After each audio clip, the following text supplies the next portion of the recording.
who's ready for my beef stir fry? So you've seen the ingredients. What I've got in this pan is just a teaspoon of my garlic olive oil, and then I'm going to pop in the onions that I've chopped. So that was 2 onions into there. I'm going to let them fry off, and as they start to fry off, what I'm also going to do is I'm going to pop in my mushrooms at the same time so that they go sort of nice and brown.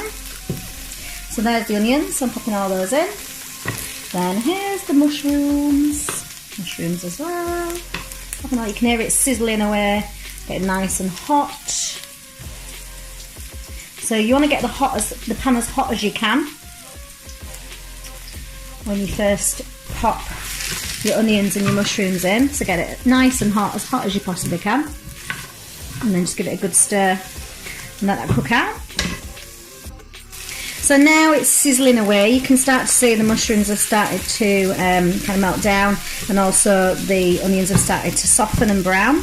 So what I'm going to do now is I'm going to pop in the beef, and I'm going to put in, it's 400 grams of the beef. So there's 400 grams of beef I've popped in there.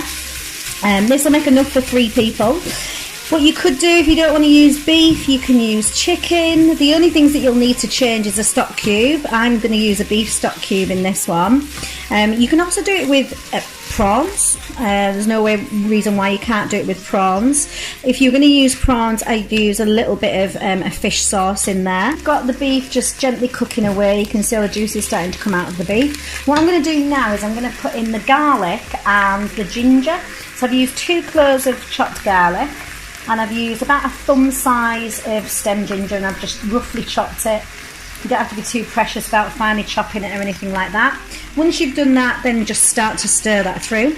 The reason why I've not put the garlic in earlier, if you put the garlic in when the oil is just in the pan, you're going to burn the garlic and it's going to give it a totally different taste, almost like a burn or taste like that. So pop it in at this point, and obviously the juices from the beef are starting to come out, so that'll start to sink into the beef nicely.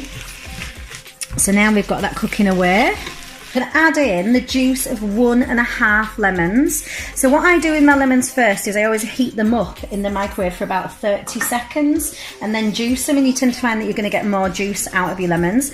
I'm also cutting up the lemons, so I've cut them up into quarters and the half lemon into half, and then just leave that in there so that you can start to you'll get more of a taste from the lemons if you leave them in there.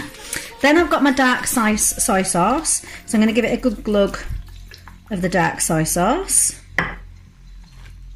and then give it another stir. You'll notice I've not added any salt to this dish. The reason I've not added salt is because you're going to have salt from the stock cube, so you don't need to add any additional salt to the dish. So that'll start to cook as well. At the same time, I'm going to pop in my stock cube, so like I said, a beef stock cube, and then I'm going to add in 350 mils of water, which seems quite a lot of water, but I'm going to be adding noodles to this. If you wanted, you could almost make it like a beef and rice dish. So again, you could add rice to this as well. Obviously I'm going to add noodles. So that's basically my ginger, lemon, garlic and soy sauce beef. While that starts to cook down, I'm going to add in chopped carrots. So I've got my chopped carrots here, as you can see. And then I don't add my spinach until the very last minute, so the last couple of minutes. Once everything's cooked, I'll then add my spinach and my bean sprouts, because you don't want to put them in at this point because they'll just go to mush. So I'm going to leave that on a nice hot heat for about 10 minutes and then come back to it. There we go. So as you can see, it's bubbling away nicely. So what I'm going to do is I'm going to put in noodles. So what I'm doing now is I'm just adding in my spinach, my mange tout and my bean sprouts. You could literally add in any vegetables that you want. Obviously I've used carrots, onions and mushrooms. If you wanted, you could use water chestnuts. You could use peppers. So it's really your choice, to be honest. So this is the finished dish. Just before I served it, I took the cubes of lemon out. As you can see, there's no sauce at all running out of the dish, and the reason for that is the noodles start to soak all that up. So if you use rice, again, it would be exactly the same with the rice. So let me know what you think, and I hope you enjoy it. enjoy.